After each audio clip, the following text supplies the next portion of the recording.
So hello guys, welcome back to my YouTube channel. क्या हाल है?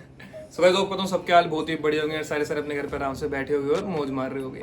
ठीक है। सो गाइस, टॉपिक देख के आप समझ गए होगे वीडियो किस बारे में होने वाली है। एंड गाइस, इस बारे में ना मतलब बहुत सारे क्वेश्चन मेरे को पहले भी आए हैं कि भाई एक फुल डिटेल वीडियो बना दो R1 RCM की, कि R1 RCM कैसे ज्वाइन करते हैं, क्या क्या डॉक्यूमेंट्स चाहिए होते हैं अप्लाई करने के लिए। ठीक है।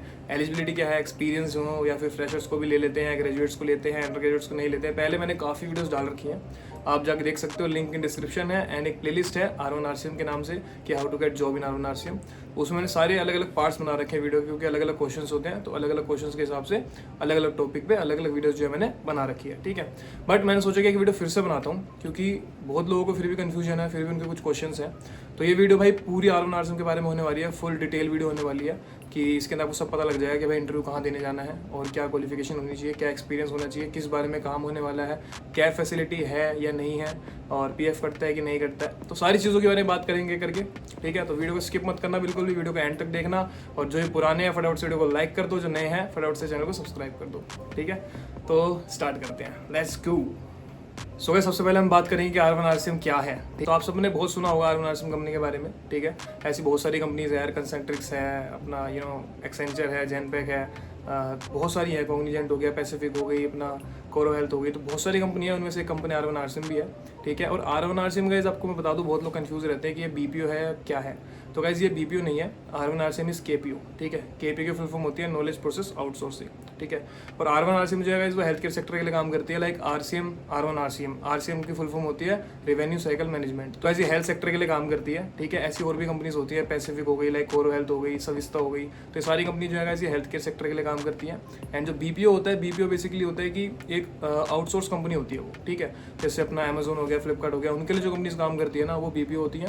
एंड जो हेल्थ केयर सेक्टर के लिए काम करती है, वो RCM बैकग्राउंड होता है। ठीक है। एंड KPO जो होता है, नॉलेज प्रोसेस आउटसोर्सिंग होता है। इसके अंदर बहुत ज़्यादा डीप में आपको सिखाया जाता है, लाइक इसमें एक्सेल का यूज़ होता है एंड और भी चीज़ों का जो है यूज़ होता है। अब काम क्या होता है आपको बता देता हूँ। जैसे कि अमेरिका में बहुत सारे लोग हैं, वहाँ पे 90% लोगों का जो है इंश्योरेंस हो रखा होता है। तो इंश्योरेंस से रिलेटेड हमारा काम होता है। ठीक है। इंश्योरेंस कंपनी को हम कॉन्टैक्ट करते हैं, लाइक अगर कोई इंश्योरेंस कंपनी डिनाई कर देती है किसी भी, लाइक कोई भी बिल होता है, लाइक आपके हाथ में चोट लग गई, तो उन्होंने जो डॉक्टर्स होते हैं वो बिल प्रोवाइड कर देते हैं, सीधा इंश्योरेंस को दे देते हैं कि भाई इसको पे कर दो, इतना बिल बन गया पेशेंट का। तो वो डिनाई कर देती है कई बार इंश्योरेंस कंपनी। तो डिनाई क्यों करती है, वो काम होता है हमारा, लाइक R1 RCM में एयर फॉलोअप जो होता है, एयर फॉलोअप जो डेजिग्नेशन है, उसमें ये काम होता है कि भाई क्यों डिनाई करा, हम उसको देखते हैं, उसके बारे में मतलब सर्च वगैरह करते हैं एंड कोशिश करते हैं कि वो जो है उसको अप्रूव हो जाए क्लेम। ठीक है। एंड इसके अंदर गाइस बहुत सारे जो है लाइन से RCM बैकग्राउंड में बहुत सारे डेजिग्नेशन है, लाइक आपका हो गया, सबसे पहले आता है आपका रजिस्ट्रेशन, फिर आता है आपका कैश पोस्टिंग होता है, फिर बिलिंग होता है, उसमें से लास्ट होता है एयर फॉलो। तो ऐसे 10 चीज़ें हैं इसके अंदर, 10 डिपार्टमेंट्स होते हैं अलग अलग। तो अलग अलग डिपार्टमेंट्स में अलग अलग जॉब्स निकलती हैं, अलग अलग ओपनिंग्स निकलती हैं। वो आपको कैसे पता लगेगा, आप गूगल पे चेक कर सकते हो R1 RCM की ओपनिंग्स। ठीक है। और मतलब RCM बैकग्राउंड में जो भी ओपनिंग्स निकलती है, गूगल पे जाके चेक कर सकते हो। ठीक है। एंड इनकी वेबसाइट्स वगैरह भी है, वहाँ पे जाके चेक कर सकते हो। बाकी आप वॉक इन इंटरव्यू में जा सकते हो, वहाँ पता कर सकते हो कि भाई ओपनिंग किसके लिए निकली हुई है। तो वैसे फिलहाल जो भी ओपनिंग निकली हुई है R1 RCM में, वो निकली हुई है एयर फॉलोअप के लिए।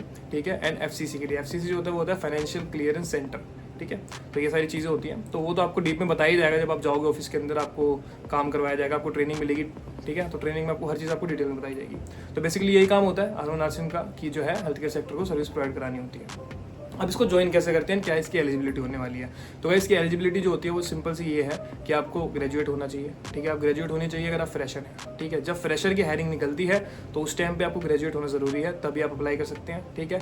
अगर फ्रेशर की हायरिंग निकली है, ठीक है, और उस टाइम पे आप ग्रेजुएट नहीं हो, बट आपके पास एक्सपीरियंस है 1 साल का या फिर 1.5 साल का, तो आपको वो ले लेंगे। बट उस एक्सपीरियंस में ये होना चाहिए कि आपका PF कटता होना चाहिए। ठीक है। लाइक आप नॉर्मल जॉब कर रहे हो किसी दुकान पे, या फिर किसी रिसेप्शन पे, या फिर किसी भी आपने हॉस्पिटल में काम करा, बट आपका PF कटा ही नहीं वहाँ पे, तो वो एक्सपीरियंस वो काउंट नहीं करेंगे। ठीक है। एक्सपीरियंस वो वही काउंट करेंगे जहाँ पे आपका PF कटता होगा। ठीक है ना। तो वही आपको ध्यान रखना है कि इंटरनेशनल कंपनी हो कोई, या फिर कोई ऐसा BPO हो जहाँ पे आपका PF कटता हो, तो उसका एक्सपीरियंस देंगे तो वो चल जाएगा। ठीक है। तो लाइक जब फ्रेशर की चले तो एक्सपीरियंस काम कर जाएगा आपका, बट ग्रेजुएट अगर आपका एक्सपीरियंस नहीं है तो ग्रेजुएशन मस्ट है। ठीक है। अंडर ग्रेजुएट को लेते ही नहीं है R1 RCM में, एक्सपीरियंस होना चाहिए। नेक्स्ट, अगर एक्सपीरियंस की हायरिंग चलती है तो सिंपल सी बात है, ग्रेजुएट नहीं भी हो तो एक्सपीरियंस होगा तो भी आपकी लग जाएगी। ठीक है। अब आपको अभी फिलहाल कंपनी की जो रिक्वायरमेंट्स फिलहाल जो कंपनी में हायरिंग चल रही है वो ये है कि 2 साल से ज़्यादा बच्चे वो नहीं ले रहे, ठीक है। तो अगर आप 2 साल से अंदर आपका एक्सपीरियंस है तो आपको ले लेंगे, 2 साल से ज़्यादा अगर आपका एक्सपीरियंस है वो नहीं लेंगे, क्योंकि कंपनी के भी कुछ रूल्स और पॉलिसीज़ होती हैं कि भाई अगर हम 2 साल वाला बंदा ले रहे हैं, 2 साल से ज़्यादा वाला, तो उसको हमें सैलरी ज़्यादा देनी पड़ेगी, और वो सैलरी उतनी ज़्यादा भी नहीं दे रहे हैं। तो सैलरी वो कितनी दे रहे हैं वो भी आगे बात करूँगा। और सैलरी ना देने का रीज़न ये है कि वो RCM बैकग्राउंड वालों को सैलरी अच्छी देते हैं। Like if you have ever worked in Pacific और कोरो हेल्थ या फिर किसी और कंपनी में हमने काम करा है RCM सेक्टर में, और जहाँ पे आपकी सैलरी 25,000 30,000 थी, तो यहाँ पे आपको बेसिक सी बात है हाइक आपको मिलेगा, 40-45 इन हैंड भी मिलेगी, 60,000 तक भी सैलरी यहाँ पर जाती है इन हैंड लोगों की, ठीक है। बट अगर आप किसी और सेक्टर से हो ना, तब आपको 2 साल का मतलब 2 साल से ही ज़्यादा का एक्सपीरियंस नहीं लेंगे, क्योंकि आपको 2 साल के हिसाब से ही सैलरी देंगे। जो फ्रेशर की सैलरी होती है उसमें आपको हाईएस्ट पैकेज देंगे बस, बाकी आपके धीरे धीरे इंक्रीमेंट यहाँ पे अच्छा है, ग्रोथ कंपनी में अच्छी है, तो ये होता है। तो आप समझ गए हो कि भाई मतलब क्या एलिजिबिलिटी है ज्वाइन करने की। सिंपल सी है कि फ्रेशर हो तो एक्सपीरियंस, फ्रेशर हो तो ग्रेजुएट होने चाहिए, और वो भी तब होता है जब फ्रेशर्स की हायरिंग चल रही हो। तो आपको ये चेक करना पड़ेगा। कहाँ पे चेक करोगे आप? R1 RCM कैरियर्स गूगल पे जाके चेक करो, ठीक है। फिर वॉकिंग्स में जाओ या फिर मेरी वीडियोस देखो, मैं अपडेट देता रहता हूँ कि भाई किसकी हायरिंग चल रही है, फ्रेशर्स की हायरिंग चल रही है, फिर अभी एक्सपीरियंस की हायरिंग चल रही है, ठीक है। तो फिलहाल अगर मैं हायरिंग की बात करूँ तो फिलहाल R1 RCM जो हायरिंग कर रही है अभी, वो कर रही है एक्सपीरियंस्ड को, ठीक है। तो अभी फ्रेशर्स कोई मत जाना, अभी एक्सपीरियंस ही जाओ, क्योंकि मैंने अपने काफ़ी फ्रेंड्स को भेजा था बट वो आपसे आगे लौट गए, तो इसी चक्कर में। तो आपके पास अगर एक्सपीरियंस है आप तभी जाओ, और एक्सपीरियंस 2 साल से ज़्यादा का नहीं होना चाहिए, और जहाँ का होगा वहाँ का आपके पास सारी डिटेल्स होनी चाहिए। लाइक आपके पास एक्सपीरियंस लेटर होना चाहिए, रिलीविंग लेटर, आपके पास सैलरी स्लिप्स होनी चाहिए। तो ये सारी चीज़ आपके पास होनी चाहिए। अगर कोई भी चीज़ मिसिंग है तो डिनाई कर देंगे इस चीज़ के। और यहाँ पे बैकग्राउंड वेरिफिकेशन भी होती है। बहुत लोगों ने मेरे से पूछा है कि यहाँ पे वेरिफिकेशन होती है कि नहीं होती है, तो वैसे होती है, बैकग्राउंड वेरिफिकेशन तो होती है। और यहाँ पे तो 6-6 एक साल तक वेरिफिकेशन होती है, यानी कि आपको काम करते करते भी आपको 6 महीने में निकाल सकते हैं अगर कुछ गड़बड़ हुई तो फेक एक्सपीरियंस भी मत बनवाना बिल्कुल भी। तो फिलहाल एक्सपीरियंस ले रहे हैं, ठीक है। तो एलिजिबिलिटी होने वाली है। एंड इंग्लिश की बात करें तो वाइज इंग्लिश तो चाहिए यहाँ पे, बेसिक इंग्लिश तो आपको चाहिए ही, ठीक है। अगर आपको बेसिक इंग्लिश भी नहीं आती तो वाइज बिल्कुल नहीं हो पाएगा। बेसिक चाहिए रहेगा आपको, आपका इंट्रोडक्शन पता होना चाहिए। एंड कुछ क्वेश्चंस मैं आपको प्रोवाइड कर दूंगा, आप मेरे को इंस्टाग्राम पे DM करो, लिंक मेरे डिस्क्रिप्शन में है, ठीक है। आपको नोट्स प्रोवाइड करा दूंगा। नोट्स में क्या होने वाला है कि कुछ क्वेश्चंस होने वाले हैं जो मेरे से पूछे गए थे, एंड कुछ बेसिक क्वेश्चंस जो कि मैंने गूगल से निकाले हैं, तो वो प्रोवाइड करा दूंगा। तो आप उसको याद कर लेना थोड़ा सा, एंड अपनी कुछ प्रैक्टिस कर लेना। तो ये सारी चीज़ें होने वाली है, ये क्वेश्चंस होने वाले हैं। बस फर्स्ट तो यही होता है अपना कि क्या क्या एलिजिबिलिटी होने वाली है, मैंने आपको बता दी। उसके बाद डॉक्यूमेंट्स आपको क्या क्या चाहिए होते हैं। डॉक्यूमेंट्स आपका रिज्यूम होना चाहिए आपके पास, आपका आधार कार्ड, आपकी 2 passport size photo, and vaccine certificate आपका डाउनलोड होना चाहिए। कभी मांगते हैं आगे चल के तो आप दे दो उनको, ठीक है। तो ये सारी चीज़ें यहाँ पे चाहिए होती है एट अ टाइम। जब भी आप वॉक इन में जाते हैं इंटरव्यू के लिए, या फिर घर से भी अप्लाई करने के बाद में ऑफिस बुलाया जाता है आपको, तो ये डॉक्यूमेंट्स आपको चाहिए। तो ये ध्यान से लेके जाना, आधार कार्ड और अपना रिज्यूम, 2 पासपोर्ट साइज फोटो और वैक्सीन सर्टिफिकेट। निकलवा लोगे तो ठीक है, नहीं तो ऑनलाइन डाउनलोड भी कर लेना बस, और कुछ नहीं चाहिए होता। तो ये डॉक्यूमेंट्स चाहिए होते हैं, एलिजिबिलिटी ये होती है। उसके बाद गाइस इसमें राउंड्स कितने होते हैं? तो राउंड्स होते हैं गाइस इसके अंदर 3। पहला राउंड होता है आपका HR राउंड, HR राउंड के बाद आपका होता है MCAT का राउंड, MCAT के बाद होता है आपका OPS राउंड, ठीक है। HR राउंड में तो गाइस वहाँ की HR जो होती है वही आपका इंटरव्यू लेते हैं। उसके अंदर आपसे बेसिक से क्वेश्चन पूछे जाते हैं कि टेल मी अबाउट योरसेल्फ, ठीक है, how much experience do you have, और आपने पुरानी कंपनी क्यों छोड़ी, नई कंपनी, इस कंपनी को क्यों ज्वाइन करना चाहते हो, from where you heard about this company, ठीक है। सो यार आपसे क्वेश्चन पूछेंगे। फ्रेशर हो तो बेसिक क्वेश्चन रहेंगे, कंपनी क्यों ज्वाइन करना चाहते हो, अभी तक आप जॉब क्यों नहीं कर रहे थे, लास्ट को आपकी हाईएस्ट क्वालिफिकेशन क्या है, तो आपकी वो बेसिक इंग्लिश निकलवाएंगे आपसे, ठीक है। तो ये सारी चीज़ें आपको पढ़ के जाना है। कुछ टॉपिक्स भी रट लेना, लाइक डेली रूटीन हो गया आपका, ठीक है, आपकी फेवरेट मूवी हो गई। तो ये सारी चीज़ों के बारे में 1-1 मिनट में आपसे स्पीच भी ले सकते हैं। तो ये HR पूछते हैं आपसे, HR का आपको क्वेश्चन ईजी होता है। HR राउंड अगर आपका निकल गया और आप अगर एलिजिबल हैं, उसके बाद आता है MCAT round. So guys MCAT round में क्या होता है वो बता देता हूँ। MCAT में आपका आता है सबसे पहले एक सेक्शन जिसमें आपको सुन के रिपीट करना होता है, इसको डिक्टेशन कहा जाता है, ठीक है। आप सुनेंगे आराम से हेडफोन में, फिर उसको आप रिपीट करेंगे, ठीक है। इसकी प्रैक्टिस के लिए आप गूगल पे भी सर्च मार सकते हैं। गूगल पे आपको बहुत सारे सेंटेंसेस मिल जाएंगे जिसमें उनका एक्सेंट अलग होगा, अमेरिकन एक्सेंट होगा, वो सामने से जो है AI बोलेगा, आपको सुनना है फिर रिपीट करना है, ठीक है। इसके बाद आपका आएगा देख के बोलने वाला, लाइक सामने पैराग्राफ आ जाएगा, उसको आपको पढ़ना है, जिसमें आपकी स्पीकिंग चेक हो जाएगी। इसके बाद गाइस आपका एक सेक्शन आएगा जिसमें आएंगे 25 क्वेश्चंस, वो आएंगे रीजनिंग क्वेश्चंस, ठीक है।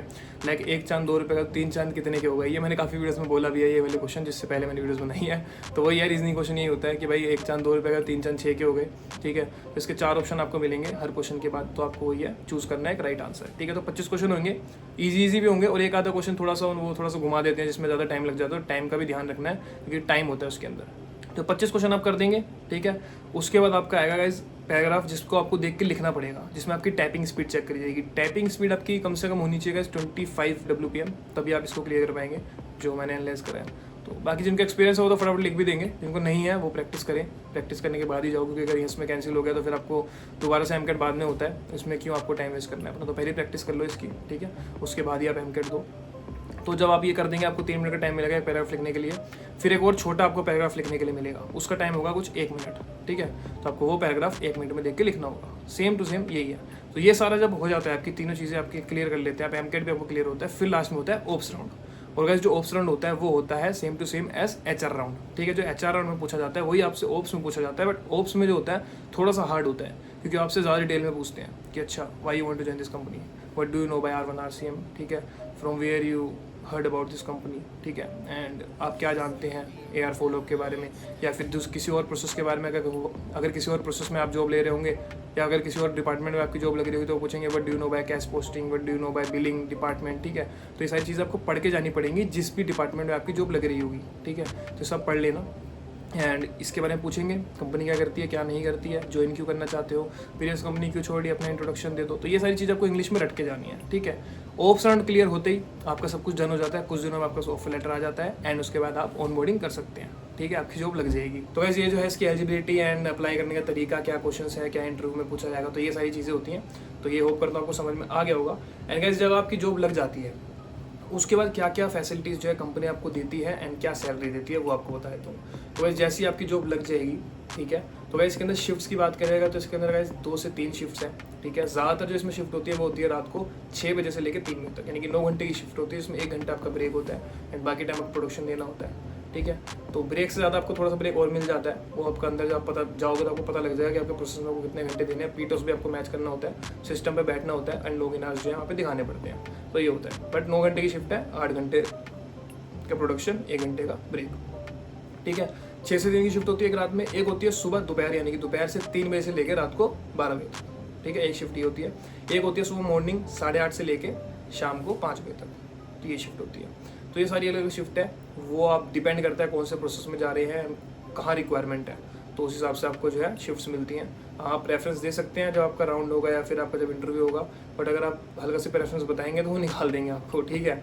तो जो वो बोलते हैं उसमें आपको हाँ जी भरनी पड़ेगी, क्योंकि अभी बहुत बच्चे आपको पता है लाइन में लगे हुए हैं जॉब्स के लिए। तो अगर आपको जॉब चाहिए तो आपको हर चीज़ में आपको हाँ करना पड़ेगा, तभी कुछ हो पाएगा। उसके बाद गाइस बात करें आपकी वीक ऑफ्स की, तो गाइस वीक ऑफ इसमें आपके होते हैं फिक्स, यानी कि सैटरडे संडे आपका ऑफ होता है, ठीक है। सो गाइस जो कैब फैसिलिटी है वो आपको बोथ साइड मिलती है, लाइक आपके घर पे आपको कैब लेने के लिए आएगी एंड छोड़ भी देगी, तो बोथ साइड कैब फैसिलिटी है। एंड जिसका घर थोड़ा ज़्यादा अंदर होता है तो वहाँ पे नोडल पॉइंट्स बन जाते हैं, ठीक है। तो पिकअप टाइम जब होता है आपका, स्टार्टिंग में आपको सुबह लेने के लिए आएंगे तो पिकअप टाइम में आपको नोडल पॉइंट पे बुलाएंगे। लाइक अगर आप थोड़ा सा अंदर रहते हो द्वारका मोड़ से, तो आपको बोलेंगे द्वारका मोड़ आपको नोडल पॉइंट है, तो आपको द्वारका मोड़ जाना पड़ेगा। और भी लोग होंगे जो कि द्वारका मोड़ पे आएंगे, तो आसपास का एक नोडल पॉइंट बन जाता है, वो पिकअप टाइम पे होगा, बट रात को ड्रॉप के टाइम पे आपको घर तक छोड़ देंगे। लड़के को तो प्रॉपर घर पे छोड़ते हैं, गेट के सामने, फुल सिक्योरिटी होती है, कोई टेंशन वाली बात नहीं है। तो बोथ साइड कैब रहती है, 1 टाइम आपको मील मिलती है फ्री। सैलरी आपकी भाई हर महीने के एंड तक आ जाती है, कोई डिले नहीं होता है, टाइम से आती है। PF आपका इसमें कटता है, ठीक है। तो ये सारी चीज़ें होती हैं, ये सारी फैसिलिटीज़ है जिसके अंदर, ठीक है। इसके अलावा बात करिए अगर कि गाइस सैलरी कितनी देते हैं कितनी नहीं दे रहे हैं, तो guys as a fresher salary आपको देंगे 18,000, ठीक है, 18 to 20,000। और अगर आपका एक्सपीरियंस है किसी BPO का किसी भी चीज़ का, तो हाईएस्ट आपको सैलरी देंगे 23K इन हैंड।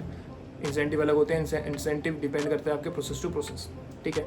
अगर आपका एक्सपीरियंस है RCM इंडस्ट्री का, तब आपकी सैलरी गाइस जाएगी 40-45,000, 50K 60K इन हैंड हो जा सकती है, ठीक है। और सैलरी का इंक्रीमेंट यहाँ पे देखा जाए, प्रमोशन की बात करूँ तो गाइस हर 1 साल में यहाँ पे प्रमोशन होता है, वो 10% भी होता है, हाइक बढ़ती है, या फिर 20% भी हो सकता है, एंड 6 मंथ्स में भी बढ़ जाती है कभी कभी सैलरी।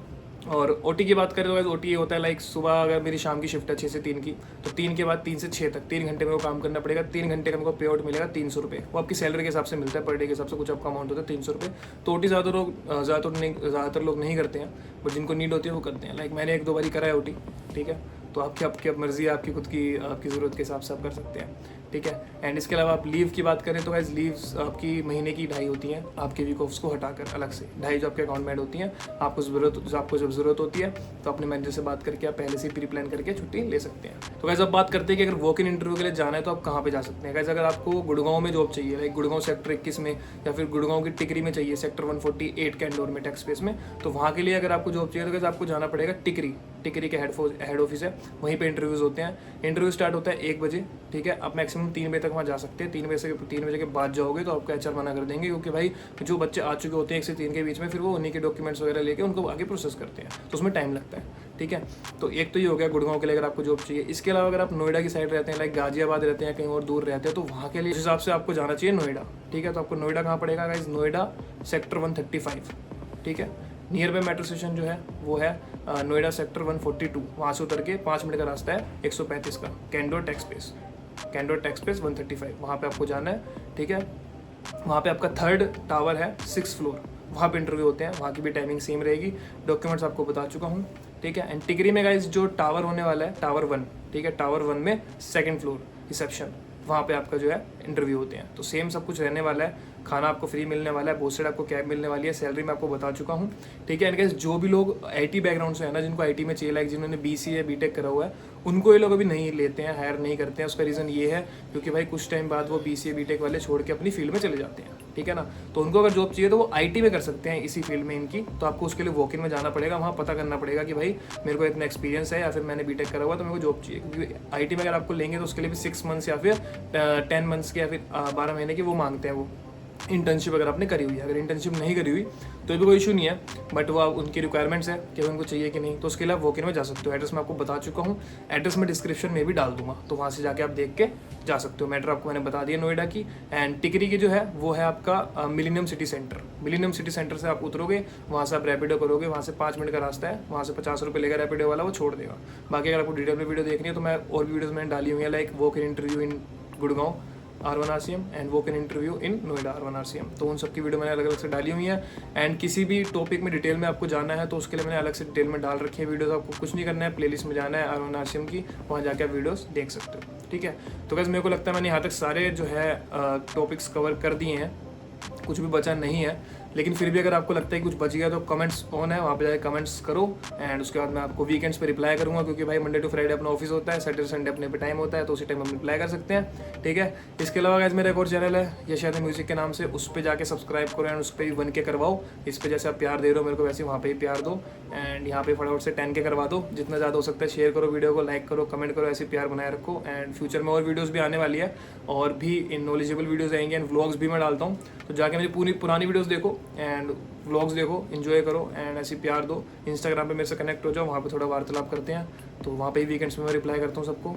एंड तो यही है गाइस। बाकी किसी को कंसेंट्रिक्स में जॉब चाहिए या फिर पॉलिसी बाजार के बारे में जानना है तो उन सब की वीडियोस भी मैंने डाली हुई है, जाके चैनल को एक्सप्लोर करो, जाके देखो। जिसको भी जॉब की जरूरत है उनको वीडियो शेयर करो। तो बस ऊपर तो आपको सब कुछ समझ में आ चुका होगा। ठीक है, तो मिलते हैं नेक्स्ट वीडियो में, तब तक के लिए जय माता दी, बाय बाय गाइस।